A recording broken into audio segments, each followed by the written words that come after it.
Fundamentos de la sabiduría hiperbórea, el volumen 2, inciso el microcosmos como organismo,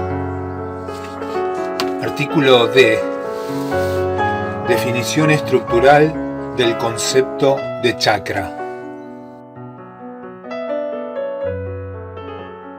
Una definición estructural del concepto chakra solo puede adquirir significado pleno en un contexto orgánico. De allí debe partir la explicación de la descripción orgánica del microcosmos. Es necesario para ello considerar a los entes internos del microcosmos como órganos y definir al microcosmos como una estructura orgánica que los integra en su función general.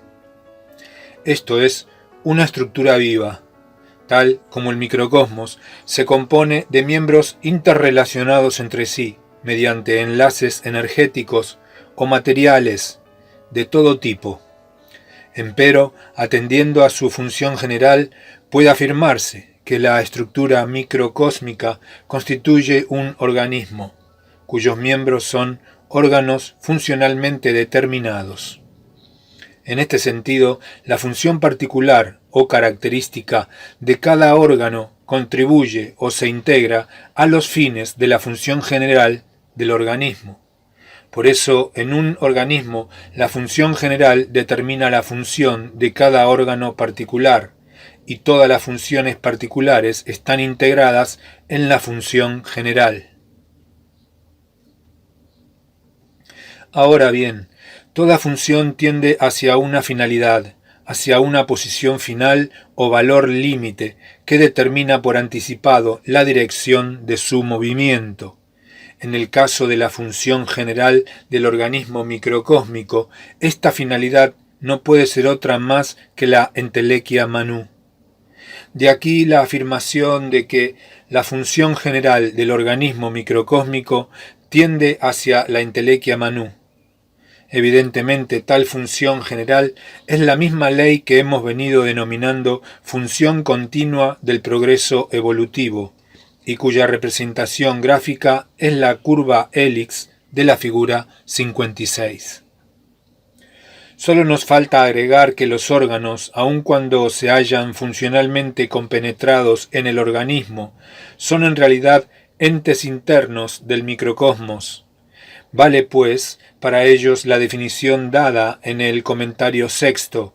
Los planes de los entes externos que componen el designio pasú conforman a los entes internos del microcosmos. De esta manera, todo ente interno presenta homología estructural con entes externos correspondientes del macrocosmos. Si los órganos son entes internos del microcosmos, conformados por planes de entes externos contenidos en el designio pasú, cabe indagar cómo determinan estos planes la función particular de los órganos, de tal modo que la misma se integre en la función general orgánica. Y, más concretamente, cómo operan estos planes para conformar a los órganos donde radica su actividad.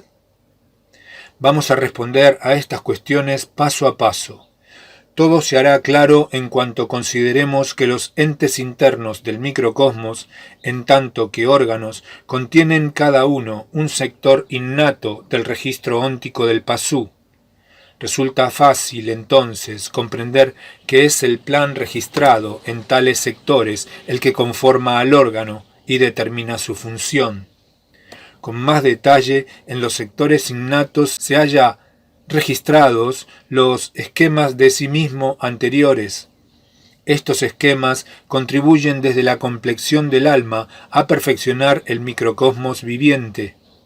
Para ejemplificar esta contribución podemos considerar que cada órgano o elemento orgánico de la estructura microcósmica está funcionalmente determinado por un esquema innato. Cada glándula endocrina, por ejemplo, está prefigurada en su sector innato por un esquema anterior que la conforma y regula funcionalmente.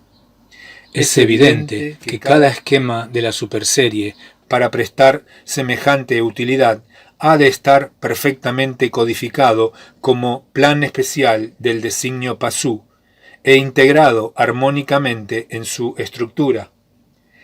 Y de la diversidad de planes correspondientes a esquemas innatos de órganos procede la enorme cantidad de sectores innatos en que se divide el registro óntico del PASU.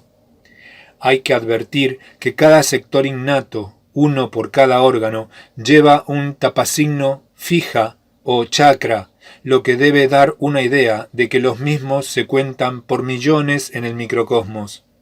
Sin embargo, no todos son funcionalmente equivalentes ni tienen la misma importancia en la composición de la estructura microcósmica.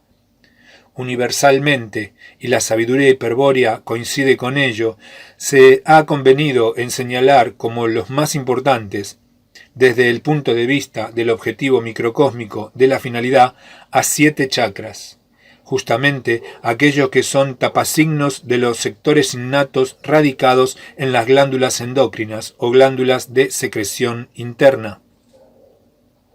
Los nombres de estos chakras se darán más adelante, en el inciso Posibilidades de la vía tántrica, donde se explicará también por qué el virya despierto no deberá jamás provocar la actividad del logos kundalini por medio de la yoga. A estos 7 chakras nos vamos a referir ahora para explicar concretamente la función del principio plasmador, pero las conclusiones expuestas pueden aplicarse sin inconveniente para interpretar la intervención del logos kundalini en cualquier sector innato del registro óntico del PASU. Pero, antes de entrar en el tema de los chakras orgánicos, conviene aclarar el alcance de la definición anterior.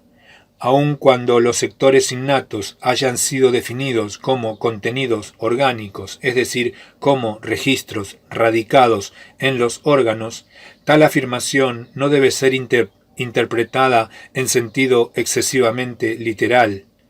Esta aclaración tiene como objeto evitar la creencia ingenua de que bastaría, por ejemplo, con remover un órgano para eliminar el sector innato radicado o contenido en él. La verdad, en cambio, es completamente opuesta.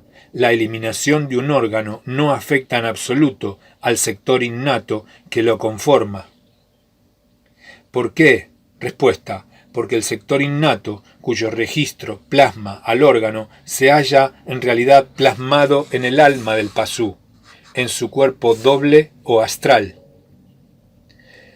El plan registrado, la matriz funcional del órgano, es lo que está supuesto en el órgano como término de su entidad, lo que radica en él y subsiste como fundamento de su existencia individual. Pero el sector innato, cuyo registro consiste en dicho plan, se halla fundado a su vez en la complexión del alma, recibiendo de ella su base metafísica. Teniendo en cuenta esta aclaración, consideremos ahora un chakra particular, por ejemplo el llamado Ajna, cuyo sector innato se encuentra radicado en la glándula hipófisis. El razonamiento que hay que hacer es el siguiente.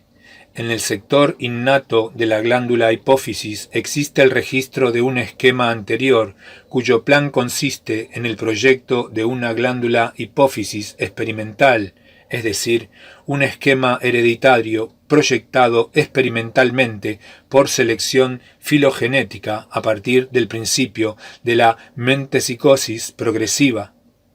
La glándula hipófisis real del PASU se conforma en base a dicho esquema hereditario registrado en el sector innato. Para que ello ocurra, el esquema hereditario de la glándula hipófisis ha de estar supuesto en la entidad glandular para poner término individual a su naturaleza universal arquetípica. La conformación de la glándula real es entonces el efecto de la plasmación que le impone el esquema hereditario, El esquema hereditario opera así como una matriz plasmadora de la serie formativa del designio. Mas, ¿qué clase de matriz? No una matriz esencial, porque ésta es única en cada designio, y en el caso del designio Pasú su capacidad es tal que contiene y determina a todo el microcosmos. Respuesta: el esquema hereditario de la glándula hipófisis, así como cualquiera semejante, es una matriz funcional del designio Pasú. Pero toda matriz funcional es un plan contenido en el designio caracol o en el designio serpiente, los cuales se hallan relacionados entre sí jerárquicamente. Según vimos en F, página 458, la sabiduría hiperbórea, en efecto, afirma que el designio caracol y el designio serpiente, que le está subordinado, ocupa una posición sobresaliente dentro del designio Pasú, porque en tal designio subyace el principio del movimiento energético, de cualquier naturaleza que éste sea. ¿Qué quiere decir esto? Respuesta: que el movimiento de la energía siempre sigue una ley formal cuya descripción corresponde con alguna matriz arquetípica del designio caracol. A las matrices arquetípicas del designio caracol que determinan la forma del movimiento energético, psíquico o vital, calórico, eléctrico, químico, hidráulico, mecánico, etc., la sabiduría hiperbórea las denomina matrices funcionales. Comprobamos, pues, que el esquema hereditario que plasma a la glándula real es una matriz funcional del designio caracol, el cual está contenido en el designio de máxima extensión que existe, esto es, el designio Pasú. Podemos entender ahora la definición ya adelantada. Los chakras son matrices funcionales del designio Pasú, cuya estructura consiste en esquemas de sí mismo anteriores. Pero los chakras son tapasignos fijas, es decir, imágenes fijas, que sellan los sectores innatos del registro óntico del Pasú. ¿Qué significan estas imágenes que se detectan nítidamente sobre los sectores innatos y por consiguiente sobre la pantalla óntica de los órganos? Respuesta: en primer lugar, las tapasignos son fijas porque los órganos son entes internos, es decir, entes plasmados permanentemente por el registro de la matriz funcional. En segundo lugar, hay que considerar a la imagen fija de la tapasigno chakra como una representación sémica del esquema hereditario registrado. La imagen del chakra es un símbolo que prefigura a la estructura del esquema hereditario y con todo rigor puede afirmarse que tal imagen expresa simbólicamente a la capacidad del sector innato. En resumen, en el sector innato de la glándula hipófisis real se encuentra registrado un esquema hereditario, el plan de una glándula hipófisis, en base al cual aquella se conforma y adquiere identidad orgánica. El esquema hereditario no solo conforma al órgano, sino que determina su función particular.